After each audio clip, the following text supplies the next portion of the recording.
This is The Week in Addiction Medicine, a podcast resource of timely news and top stories brought to you by the American Society of Addiction Medicine, ASAM. Today is Tuesday, August 18th, and I'm Zach Caruso. Our lead story this week is in the Journal of Substance Use and Addiction Treatment and is titled Reflections on the Preparation, Implementation, and Sustainability of a Virtual SUD Clinic, a Public Health Response to the Opioid Epidemic. This exploratory case study identifies barriers, facilitators, and implementation needs during the phases of implementation of a virtual SUD clinic offering low-barrier MOUD across the state of Texas. From January 2022 to September 2023, researchers conducted 10 individual and 11 group periodic reflections with 16 individuals to evaluate implementation activities, clinic processes, and events during the rollout of the virtual clinic. In the preparation phase, participants emphasized the importance of strong leadership, effective workforce and technology infrastructure, staff training, and mission alignment. During implementation, participants highlighted the need for strong interprofessional communication, continuous reflection and evaluation, and medication supply chain management, as well as the challenge of workforce turnover. In the sustainment phase, participants identified a need for diversified funding and intentional growth. Next is an article in Translational Psychiatry and is titled Neurobiological Correlates of Behavior Resilience to Chronic Alcohol and Acute Stress in Male and Female Rats.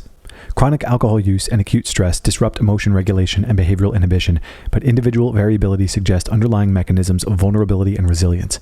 Using a conditioned inhibition paradigm, researchers assessed Long-Evans rats with prior alcohol exposure and/or stress on fear and reward cue discrimination alongside corticolimbic interneuron markers. While all animals eventually learned cue distinctions, females with combined alcohol and stress exposure showed impaired suppression of fear when inhibitory cues were present. Behavioral resilience or vulnerability corresponded to distinct patterns of parvalbumin and protein kinase C delta expressing interneuron network organization, highlighting sex-specific effects and neural correlates of inhibitory control. Our next article is in the American Journal on Addictions and is titled Gambling Disorder in Late Life, a systematic review of behavioral patterns, clinical correlates, and psychotherapeutic interventions. Gambling in older adults represents an emerging but still under-recognized mental health concern. A systematic review of studies involving adults aged 55 years or older with gambling were identified. Commonly identified correlates to gambling-related problems included loneliness, reduced social support, financial difficulties, male gender, stressful life events, and early gambling initiation. Gambling was frequently reported as a recreational activity, but could become maladaptive when used as a strategy to regulate negative emotions or cope with social isolation. Psychiatric comorbidity, particularly depression and anxiety, was frequently observed in clinical and high-risk samples. Evidence regarding psychological interventions remains limited but suggests potential benefits.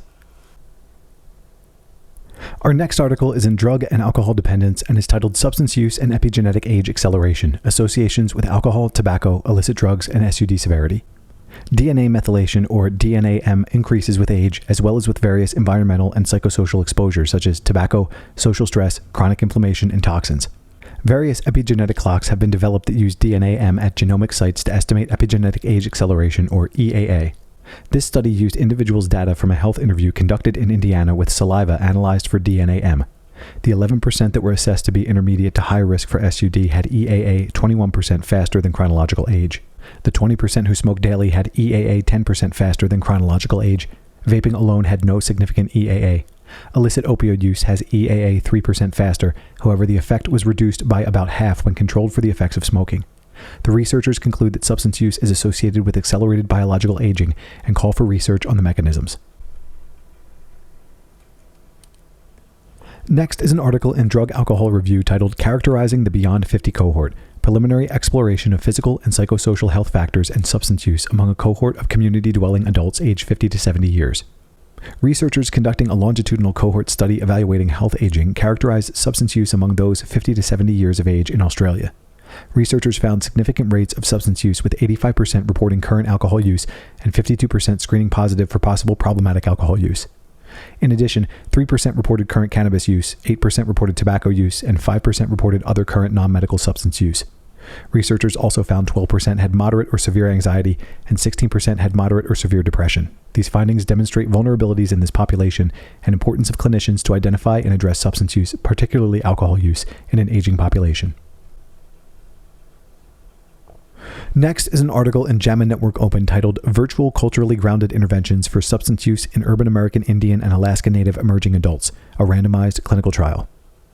This is a randomized clinical trial to test 2 culturally grounded virtual interventions for substance use among urban American Indian and Alaska Native emerging adults. Participants were recruited from December 2020 to October 2023 across the U.S.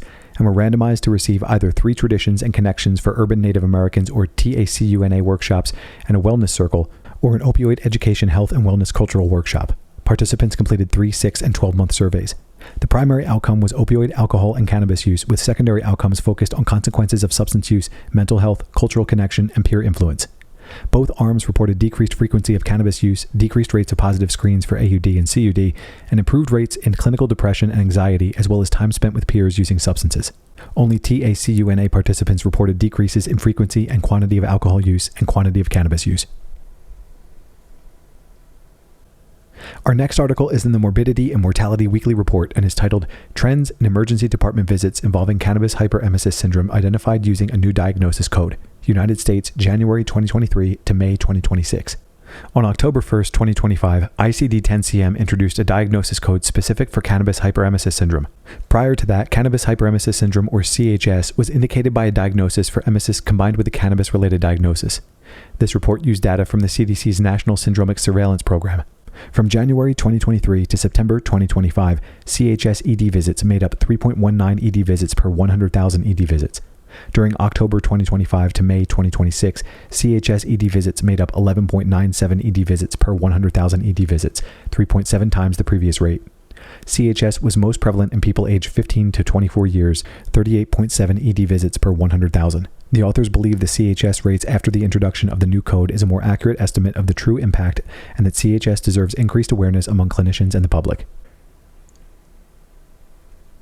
Our final article is in the Journal of Addiction Medicine and is titled Development of Scope, Social and Clinical Opioid Use Disorder Predisposition Evaluation.